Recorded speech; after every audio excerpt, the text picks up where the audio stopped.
Happy Monday morning. It is 2 weeks before the Christmas break and I've just arrived at my location. So I wanted to just pop in and say I'm hoping that everyone is enjoying their next 2 weeks before we go on break. Again, I'm Cassandra Peters from Child-Centered Outcomes. I wanted to just jump on and kind of talk about giving some tips for the last minute holidays before we go into break, because I know many of my families are going to be home with their kiddos celebrating the holidays, but also being able to ensure that they too can enjoy a memorable holiday and also just be refreshed to come back. So I'm going to do a tip of the day every day, and hopefully with me posting, you'll be able to kind of glean what I've taken and apply it to your specific situation and ensure that you too can make it a great holiday.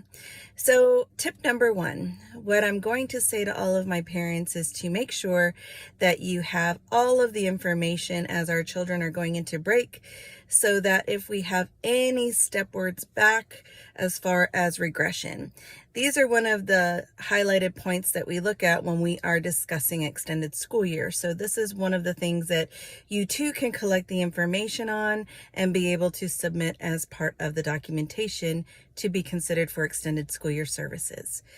That could be by way of just every day doing something, or reading a book aloud and then asking a couple of questions, having your child who may be nonverbal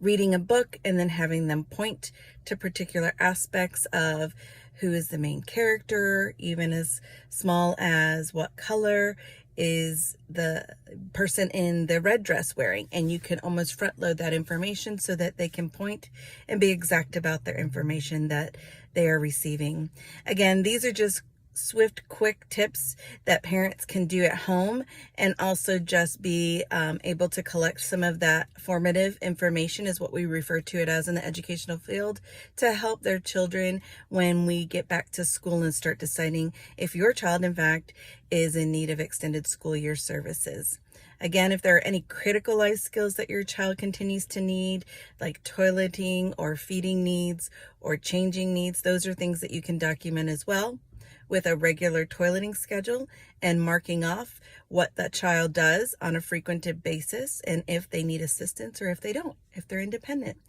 So on that note, I hope that you all have a marvelous Monday. I am headed into my first meeting of the day, and happy blessings, and I will talk with you soon.